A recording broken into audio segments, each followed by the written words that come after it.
Oke, kita langsung aja ya. Ada satu ide nih, yang jujur mungkin kedengarannya agak gila buat kebanyakan YouTuber.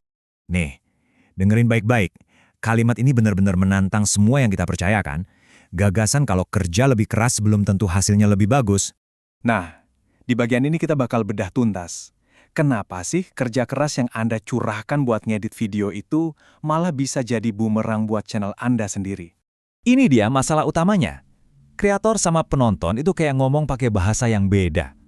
Kita sebagai kreator mikir, wah makin banyak editing, makin keren videonya. Tapi di sisi lain, penonton malah ngerasa, duh capek nontonnya, kebanyakan pernak-pernik. Oke, sekarang kita masuk ke jebakan lebih banyak lebih baik. Kita bakal lihat gimana pola pikir ini bisa jadi siklus yang bener-bener ngerusak, apalagi buat channel yang lagi berjuang buat tumbuh. Tanda-tandanya tuh kelihatan banget. Potongan gambarnya cepat banget, teks di mana-mana, sound effects setiap detik, terus ngomongnya juga ngebut. Ini nih, gejala klasik kreator yang mikir nambahin banyak hal itu sama dengan nambahin nilai. Padahal belum tentu. Dan yang menarik, fenomena ini paling sering kejadian di channel dengan subscriber antara 1.000 sampai 30.000. Ini kan fase krusial ya, harusnya lagi lari kencang, malah jadi mandek gara-gara over editing.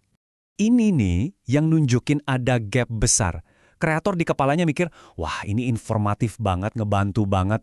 Tapi penonton yang nonton mikirnya, aduh ini nontonnya aja udah kayak kerja, ribet banget. Beda banget kan persepsinya?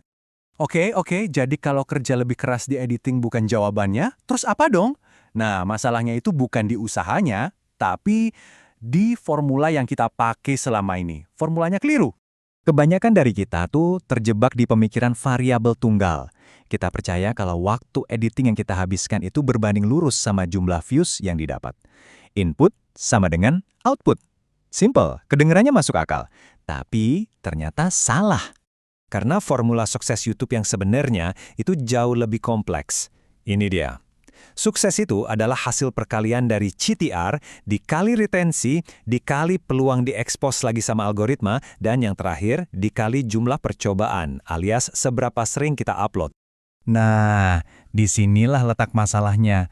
Over editing itu mungkin ya ngebantu retensi sedikit, tapi di saat yang sama itu membunuh CTR Anda, nurunin peluang eksposur ulang, dan yang paling parah, ngurangin jumlah percobaan kita. Kenapa? Ya karena kita kehabisan waktu buat bikin video baru.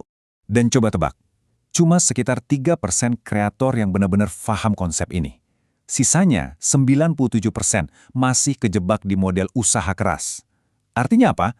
Kalau Anda bisa paham ini, Anda udah punya keunggulan yang luar biasa besar dibanding yang lain. Tapi tenang, ada solusinya kok. Sekarang kita bakal bahas 3 cara praktis buat keluar dari jebakan ini. Ini adalah strategi yang dipakai sama 3% kreator yang udah sadar tadi. Cara pertama namanya time boxing. Gampangnya gini, pasang alarm. Misalnya video 10 menit, kasih jatah edit 90 menit. Begitu alarm bunyi, udah, stop. Langsung ekspor videonya. Apapun yang belum selesai, catat aja buat perbaikan di video berikutnya. Ini soal disiplin. Yang kedua, ini agak ekstrim tapi ampuh. Tes tanpa edit. Coba deh, dalam sebulan, upload 2 video yang sama sekali nggak diedit. Topiknya sama persis sama video Anda yang diedit abis-abisan. Terus, bandingin datanya. CTR-nya gimana, durasi tontonnya. Kalau ternyata hasilnya mirip-mirip aja, ya udah, berarti selama ini Anda buang-buang waktu kan? Nah, yang ketiga ini buat yang suka main data. Pencatatan elemen. Jadi setiap video Anda catat elemen editing apa aja yang dipakai. Sound effect. A, GTX B, zoom in di menit sekian. Terus cek di analitik, ada nggak elemen-elemen itu yang bikin penonton drop di 30 detik pertama? Kalau ada elemen yang nggak nambahin apa-apa, atau malah bikin penonton kabur, ya udah buang aja. Terus gimana jadinya kalau Anda benar-benar nerapin semua ini? Hasilnya bukan cuma hemat waktu, tapi transformasi total.